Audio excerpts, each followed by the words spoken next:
여러분 안녕하십니까? 칼빈의 부활에 관한 내용 중에 오늘은 중간 상태론에 대해서 살펴보도록 하겠습니다. 죽음과 부활 사이 영혼은 무엇을 경험하는가? 이런 내용들을 담고 있는데,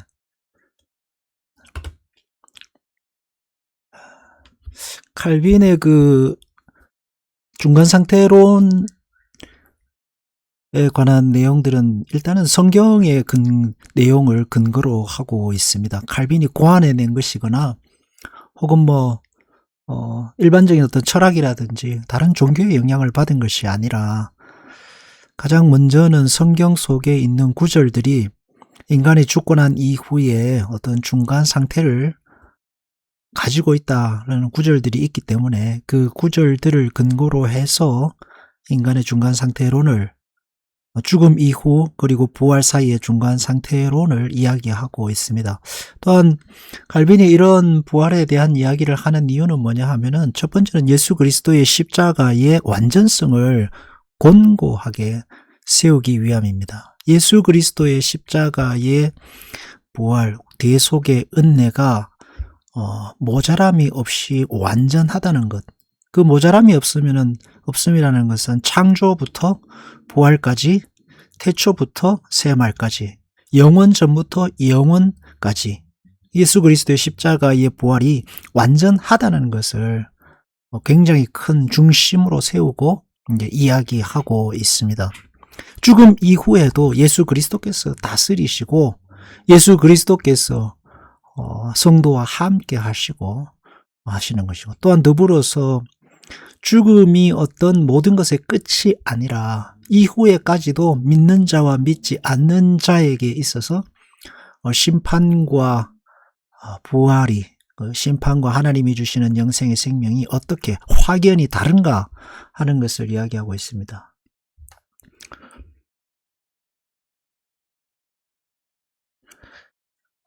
논쟁의 상대들을 보면은 영혼 수면론하고 영혼 소멸론, 또 카톨릭의 연옥론, 이런 사실 그 논리들이, 이런 이론들이 이제 당시에 있었습니다.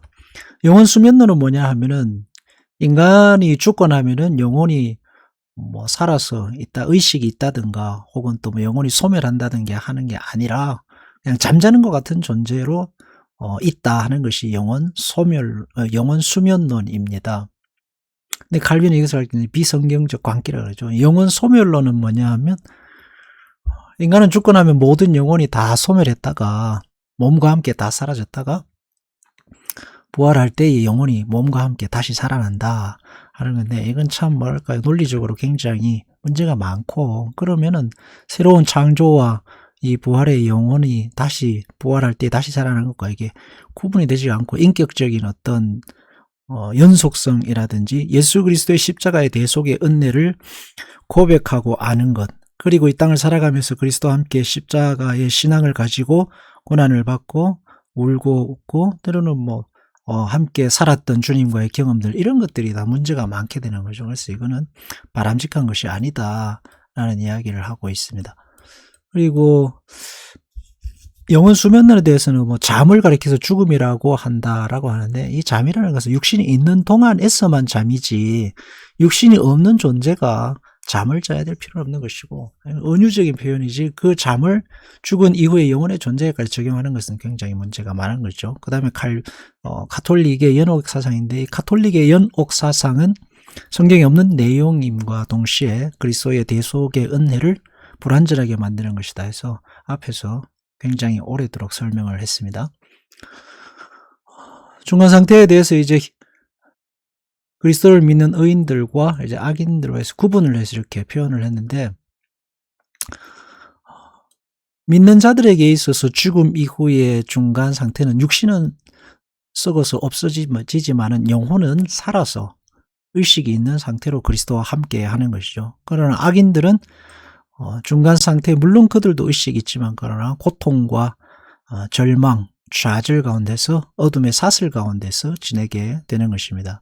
그리고 몸이 그리스도께서 재림할 때에 이제 모든 영혼들이 다시 새로운 몸을 입고 부활합니다. 그럴 때에 영혼과 몸이 결합하고 신자는 완전한 영원한 영광에 이르고 믿지 않는 이들은 영원한 지옥의 끝없는 고통 속에 완전히 거하게 되는 것이죠. 이것을 이야기하는 이유가 뭐냐 하면 그리스도의 십자가의 대속에 예수 그리스도만이 유일한 길과 진리요 생명이라는 것에 대한 다시 한번 확인을 하는 것입니다. 무슨 비밀스러운 내용을 이야기하자는 것이 아니라 그리스도를 믿고 그리스도가 아니면 어느 누구도 하나님의 나라에 영원한 생명을 얻을 수 없다는 것을 확증하는 거죠. 중간 상태를 지났다고 해서 거기서 다시 천국으로 간다든가 하는 일은 불가능하다는 거예요. 완전한 구원, 바꾸어지지 않는다는 얘기를 하고 있는 것입니다. 또한 더불어서 신자의 구원 또한 중간 상태를 지났다고 해서 거기서 다시 구원이 취소된다거나 하는 일은 전혀 없다는 것이죠. 하나님의 약속은 영원하고 그리스도의 십자가의 부활의 은혜는 완전한 것이다 하는 겁니다. 영원 불멸설을 이야기하고 있습니다. 그죠? 인간은 몸과 영혼이 이렇게 두 개로 나뉘지만은 결국은 육체는 사라지지만 영혼은 영원하다. 의식이 중간 상태에서 잠들어 있는 것이 아니라 의식이 깨어서 그리스도와 함께하는 평화의 하나님의 나라를 누리는 그런 상태다 해서 성경에 보면 부자와 나사로의 비유가 있는데 이 부자와 나사로의 비유 보면은 이 나사로가 죽은 이후에 중간 상태를 성경으로 보면 중간 상태잖아요. 그죠? 그런데 의식이 깨어서 있습니다. 아브라함도 있고 예수님도 있죠. 그리고 부자도 있고 부자는 천국에 이를 수 없고 건너갈 수 없게 되는 겁니다. 반면에 나사로는 깨어서 아브라함과 함께하고 그리스도의 십자가의 은혜 아래 하나님의 품 안에 거하게 되는 거죠. 성경적인 근거를 보겠습니다. 여기 보면 핵심 누가복음 23장 43절에 오늘 내가 나와 함께 낙원에 있으리라 했습니다. 오늘 내가 나와 함께 낙원에 있으리라. 이 예수님의 십자가의 한쪽편 강도가 죽고 나서 오랜 시간이 지나서가 아니라 죽음을 뛰어넘어서 죽음과 동시에 오늘 지금 나와 함께 낙원에 있으리라 해서 영혼이 죽고 난 이후에도 그리스도와 함께 한다는 사실을 이야기하고 있습니다. 세상을 떠나고 나면은 그리스도와 함께하는 것이 훨씬 더 좋은 일이라 해서 이게 의식이 없는 상태는 불가능하죠. 의식으로서 영혼은 살아있는 온전한 인격으로서 그리스도와 함께하는 것입니다. 마태복음 22장 32절의 내용은 하나님은 죽은 자의 하나님이 아니라 산 자의 하나님이다 해서 영혼은 잠들어 있지 않고 죽고 난 이후의 중간 상태에서도 온전한 영혼으로서 하나님과 함께하는 그런 거죠. 누가복음 16장 부자와 나사로의 비유도 마찬가지로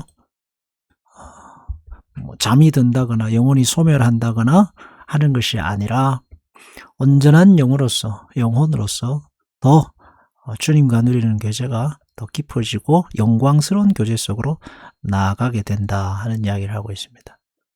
하나님 앞에서 부르짖는 순교자들의 영혼의 어떤 고귀함을 이야기하고 있죠. 그래서 주요 논쟁들을 이렇게 정리를 해놨는데 칼빈의 견해는 그 의인의 중간 상태는 영혼의 온전함입니다. 그리스도와 함께하는 영혼으로서 악인들은 흑암의 이 사슬에 묶여 있는 지옥의 어떤 고통과 그 불구덩이의 고통 속에 있는 거예요. 연옥 사상은 거부하고 있습니다. 루터파는 좀 모호한 입장을 취하면서 의식의 모호성, 또 영혼의 어떤 안식 이런 걸 주장하는데 굉장히 좀 모호한 입장을 취하고 있고 로마 가톨릭은 연옥 사상을 가지고 있죠. 그래서 중간 상태에서도 살아있는 사람들이 기도를 많이 하고 덕을 쌓으면 이 사람이 천국 간다는 예수 그리스도의 십자가의 어떤 대속의 교리를 부정하는 인간의 인본주의적인 그런 내용들을 담고 있다 이야기했습니다. 이렇게 이 가톨릭의 연옥 사상이 나온 이유는 여러 가지가 있지만 가장 중요한 이유 중에 하나는 그 교회에 나와 있는 많은 사람들, 특히 이제 권력과 힘을 가진 이들의 어떤 마음을 위로해주고 그들을 자기 편으로 끌어들이기 위한 하나의 수단에 불과했다라는 걸 알 수 있습니다. 제사례파의 일부는 무의식 수면이고 또 안식교나 여호와의 증인들은 영혼 소멸을 이야기하고 있습니다. 영혼이 소멸되면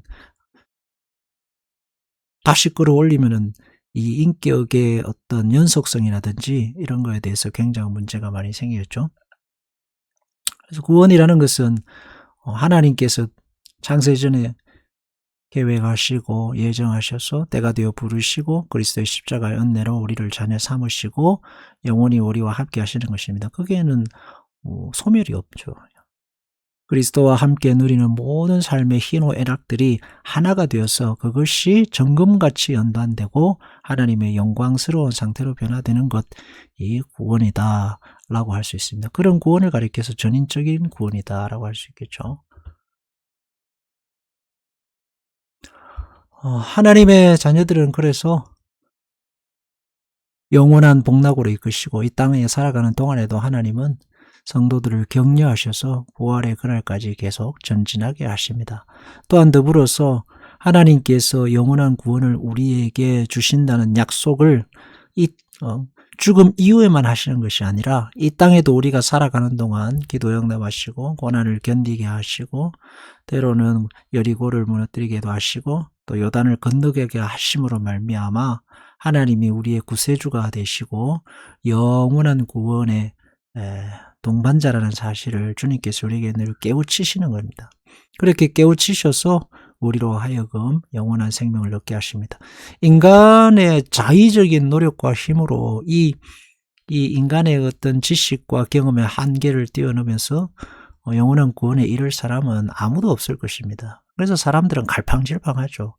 죽음이 왜 이렇게 될 것 같았다가 저렇게 될 것 같았다가 하나님을 잘 믿었다가 또 뒤로 의심이 들어가지고 시험에 들었다가 하면서 갈팡질팡합니다. 그러나 하나님은 그리스도의 십자가를 대속의 제물로서 우리를 자녀 삼으시기 때문에 하나님의 약속은 변함이 없습니다. 그래서 우리는 그리스도의 약속이 변함이 없다는 사실을 기억하고 때로는 이 땅에 고난이 있어도 하나님이 약속하신 영원한 부활의 영광이 얼마나 크고 놀라운가 그것을 주시기로 우리에 약속하셨고 오늘도 우리와 함께 하시는 하나님을 믿고 담대하게 믿음 생활해야 하겠습니다. 기도하겠습니다. 하나님 아버지, 우리에게 약속된 부활의 영광을 늘 가슴에 새기고 이 땅의 고난과 역경, 눈물과 슬픔들을 잘 견디고 신앙의 복된 모양으로 정말 하나님께서 예수 그리스도를 통해서 우리를 부르신 그 십자가의 보혈의 그 영광을 가슴에 품고 따뜻한 사람으로, 너그러운 사람으로 하나님 아버지 그리스도의 십자가를 늘 그 향기를 드러내는 사람으로 굳건하게 살아가게 하옵소서. 위로하여 주시고 은혜를 더하소서. 예수님의 이름으로 기도하옵나이다. 아멘.